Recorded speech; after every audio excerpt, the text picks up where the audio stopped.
ವಯಸ್ಸಲ್ಲೇ ತಂದೆ ತಾಯಿಯನ್ನ ಕಳ್ಕೊಂಡ್ಬಿಟ್ಟೆ. ಹಾದಿ ಬೀದಿಯಲ್ಲಿ ಅಬ್ಬೆ ಪಾಲಿಗೆ ತಿರುಗುತ್ತಿದ್ದ ನನ್ನನ್ನ ಜಮೀನ್ದಾರ್ ದಯಾನಂದ್ರ ತಾಯಿ ತಂದು ಸಾಕಿದ್ರಂತೆ. ಅದು ಒಂದೇ ದಯಾನಂದ್ರ ಕರುಣೆಯಲ್ಲಿ ಇವತ್ತು ಈ ಮಟ್ಟಕ್ಕೆ ಬಂದಿದೆ ಅಷ್ಟೇ. ಈಗ ಅದ್ರ ಗೊತ್ತಾಯ್ತಲ್ಲ ನಿಜ ವಿಚಾರ. ಗೊತ್ತಾಯ್ತು. ಆದ್ರೂ ನೀವು ಭಾಗ್ಯವಂತರೇ. ಆದ್ರೆ ಇಂಥ ಹೃದಯದವರು ಸಿಗೋದು ಈಗಿನ ಕಾಲದಲ್ಲಿ ತುಂಬಾನೇ ವಿರಳ. ಎಲ್ಲ ಆ ದಯಾನಂದ್ರ ತಾಯಿ ಆಶೀರ್ವಾದ. ಅದು ಒಂದೇ ಶ್ರೀರಾಮಚಂದ್ರನಂತಿರೋ ನನ್ನ ಅಣ್ಣ ಧರ್ಮವೀರ ದಯಾನಂದ್ರ ಕರುಣೆ ಅಷ್ಟೇ. ನೀವು ಹೇಳೋ ಮಾತು 100ಕ್ಕೆ 100 ಸತ್ಯ. ಅವರೆಂಥ ತ್ಯಾಗ ಮಾಡ್ತಿದ್ದಾರೆ. ಅವರಂಥ ಸದ್ಗುಣಿ ನಿಮಗೆ ಅಣ್ಣನಾಗಿ ಬಂದದ್ದು ನಿಮ್ಮ ಪೂರ್ವ ಜನ್ಮದ ಪುಣ್ಯ. ಆದ್ರೂ ಅಂಥವರು ಸಿಗೋದು ಈಗಿನ ಕಾಲದಲ್ಲಿ ತುಂಬಾನೇ ವಿರಳ ಅಲ್ಲಿ. ಆಶಾ, ಬಹುದಿನಗಳಿಂದ ಒಂದು ಮಾತು ಕೇಳಬೇಕು ಅಂತ ಅನ್ಕೊಂಡಿದ್ದೆ, ಕೇಳಬಹುದಾ? ಕೇಳಿ, ಯಾಕೆ ಸಂಕೋಚ ಪಡ್ತೀರಿ? ಬೇಡ ಬೇಡ, ಇನ್ನೊಂದು ದಿವಸ ಕೇಳ್ತೀನಿ. ಅಯ್ಯಯ್ಯೋ, ಯಾಕೆ ಭಯ ಪಡ್ತಿದ್ದೀರಾ? ಭಯ ಪಡಬೇಡಿ, ನಿರ್ಭಯವಾಗಿ ಕೇಳಿ ಅದ್ಯಾವ ಮಾತು ಅಂತ. ಮತ್ತೆ ತಪ್ಪು ತಿಳ್ಕೊಬಾರದು. ಇಲ್ಲ ರೀ, ಖಂಡಿತವಾಗ್ಲೂ ತಪ್ಪು ತಿಳ್ಕೊಳ್ಳೋದಿಲ್ಲ. ನನ್ನನ್ನ ಅನ್ಯಂತ ಬಯಸಬಾರದು. ನಿಮ್ ಮೇಲೆ ಆಣೆ ಮಾಡಿ ಹೇಳ್ತಾ ಇದ್ದೀನಿ, ತಪ್ಪಾಗಿ ತಿಳ್ಕೊಳ್ಳ. ಅಯ್ಯೋ, ನನ್ನ ಮೇಲೆ ಆಣೆ ಮಾಡಿಬಿಟ್ಟಲ್ರಿ. ಹೌದ್ರಿ, ಮನಸ್ಸಿಗೆ ಹತ್ತಿರವಾದವ್ರ ಮೇಲೆ ಆಣೆ ಹಾಕಿದ್ರೆ ತಪ್ಪೇನು ಆಗ್ಲ. ಅಂತೂ ನಿಮ್ಮ ಮನಸ್ಸಿಗೆ ಹತ್ತಿರವಾದ ವ್ಯಕ್ತಿ ನಾನು ಅಂತ ಅರ್ಥ ಆಯ್ತು. ಆಶಾ, ಮನುಷ್ಯ ವಯಸ್ಸಿದ್ದಕ್ಕಂತೆ ಏನೇನು ಆಶಾಗೋಪುರವನ್ನು ಕಟ್ಕೊಂಡಿರ್ತಾರಂತೆ. ಅದರಂತೆ ನಿಮ್ಮ ಮನಸ್ಸು ಏನಾದ್ರು ಬೇಕಾಗಿರಬಹುದಲ್ಲ? ಕರೆಕ್ಟ್, ನಿಮ್ಮ ಮಾತು ನಿಜ, ನಿಮ್ಮ ಮಾತು. ಆದ್ರೂ ಈ ಬಡವೆಯ ಮನದಲ್ಲಿ ಬಯಕೆಗಳು ತುಂಬಾನೇ ಇದ್ದಾವೆ. ಆದ್ರೆ ಈ ಬಡವರ ಬಯಕೆಗಳು ಚಿಗುರುವಾಗಲಿ ಬಾಡಿ ಬಸವಳದ ಹೋಗುತ್ತೆ ಎಂದು ಚೆನ್ನಾಗಿ ಗೊತ್ತು. ಆದ್ರೆ ನಿಮ್ಮ ಬಯಕೆ ಬಳಿಗೆ ನಮ್ಮಂಥವರು ನೀರೇನು ಸಿದ್ಧರಾದರೆ ನಾನೇ ಭಾಗ್ಯವತಿ ಅಂತ ಭಾವಿಸ್ತೀನಿ. ನೋಡು, ನಿಜವಾಗ್ಲೂ ಒಂದು ವಿಚಾರ ಕೇಳಬೇಕು ಅಂತ ಅನ್ಕೊಂಡಿದ್ದೀನಿ. ಕೇಳಬಹುದಾ? ಕೇಳ್ರಿ, ಅದ್ಯಾವ ನಿರ್ಭಯವಾಗಿ ಅಂತ. ಮೊದಲೇ ನಾನು ಅನಾಥ, ಜಮೀನ್ದಾರ ಆಶ್ರಯದಲ್ಲಿ ಬೆಳೀತಾ ಇರೋ ವ್ಯಕ್ತಿ.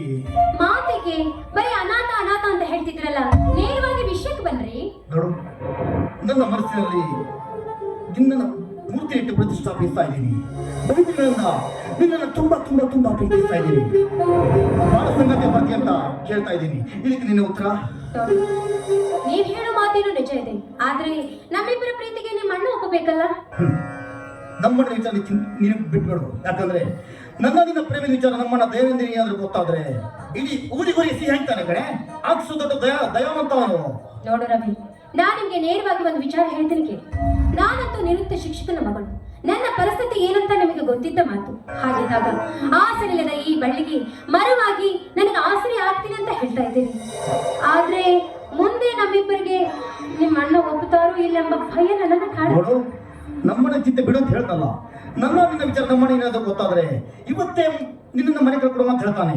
ನಮ್ಮ ಸ್ವಾಗತಕ್ಕೆ ಸದಾ ಸಿದ್ಧನಾಗಿ ನಿಂತಿರ್ತಾನೆ ನಮ್ಮಣ್ಣ. ಸರಿ, ಹಾಗಾದ್ರೆ ನಾನೇ ಭಾಗ್ಯವತಿ ಅಂತ ಭಾವಿಸ್ತೀನಿ. ನಿನ್ನಂತ ಭಾಗ್ಯತೆ ಪಡೆಯೋ ನಾನೇ ಭಾಗ್ಯವಂತ ಕಣೆ. ಸಾಕು ಸಾಕು, ಏನಿಮ್ಮ ಹೊಗಳಿಕೆ. ಆಗ್ಲಿ ನೋಡು, ನೀನು ಮನೆ ಹೋಗ್ಬಿಡು. ನಾ ಸ್ವಲ್ಪ ಫ್ಯಾಕ್ಟ್ರಿ ಕಡೆ ಹೋಗ್ಬರಲ್ಲ. ಫ್ಯಾಕ್ಟ್ರಿ ಆಮೇಲೆ ಫ್ಯಾಕ್ಟ್ರಿ ಯಾಕೆ? ಮತ್ತೆ ನೀನ್ ಬೇಸರ ಮಾಡ್ಕೋಬೇಡ. ಒಂದ್ರೆ ಬೇಸಿನ ಕಣ್ಣ ನೀರು ಬಂದ್ರೆ ನಾನು ಮುದ್ದು ರಾಶಿ ನಡಿಬೇಕು ಕಣೆ. ಮಮ್ಮಿ ಬೇಡ, ಕೂಡಿರೋದೇ ಈಗ ಕೂಡಿದೀವಿ. ಆಗ ಫ್ಯಾಕ್ಟ್ರಿ ಹೋಗ್ತೀನಿ ಅಂತಾರಲ್ಲ, ಫ್ಯಾಕ್ಟ್ರಿ ಬೇಡ. ಈಗ ಸದ್ಯಕ್ಕೆ ಒಂದು ಹಾಡು ಹೇಳೋಣ. ಆಯ್ತು, ನಿನ್ನ ಇಷ್ಟವೇ ನನ್ನ ಇಷ್ಟ.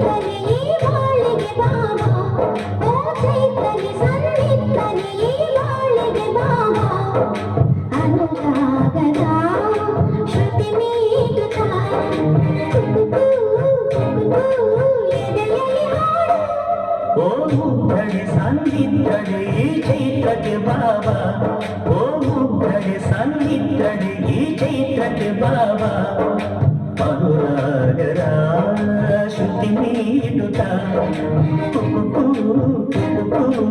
ಎದೆಯಲ್ಲಿ ಹಾಡು.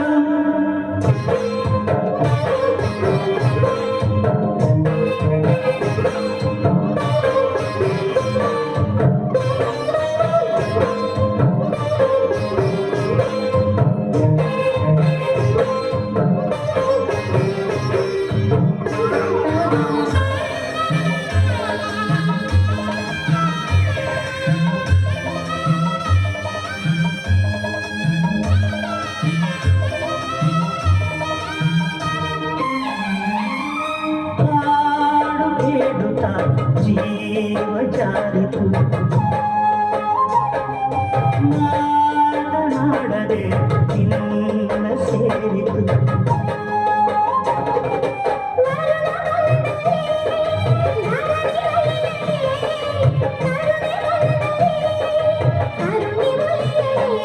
ಓ ಮುಗ್ಧಡೆ ಸನ್ನಿಧಡೆ ಈ ಚೈತ್ರಕ್ಕೆ ಬಾಬಾ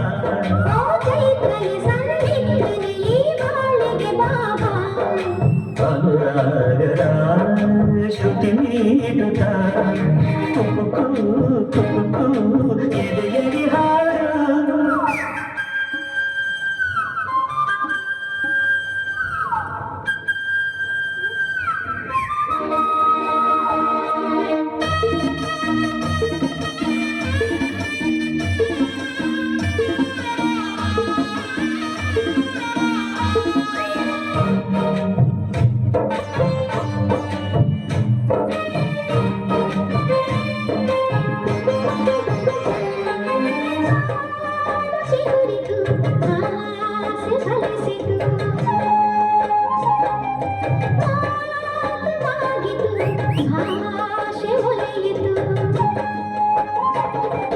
ಮಳೆಯ ಬೀಳಿನ ಬರಲ ಕಾರಣ ಹೃದಯ ಕಾಣಲು ನೀನೆ ತಾನೆ ಕಾರಣ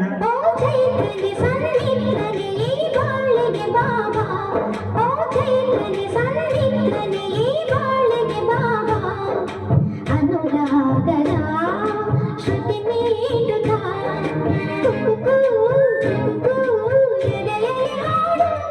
ಓ ಮುಗ್ಧಡೆ ಸನ್ನಿಧಡೆ ಈ ಚೈತ್ರಕ್ಕೆ ಬಾಬಾ ಓ ಮುಗ್ಧಡೆ ಸನ್ನಿಧಡೆ ಈ ಚೈತ್ರಕ್ಕೆ ಬಾಬಾ ಅನುರಾಗದ ಶ್ರುತಿ ನೀಡುತ್ತ ತುಕುಕು ತುಕುಕು ಎದೆಯಲಿ ಹಾಡು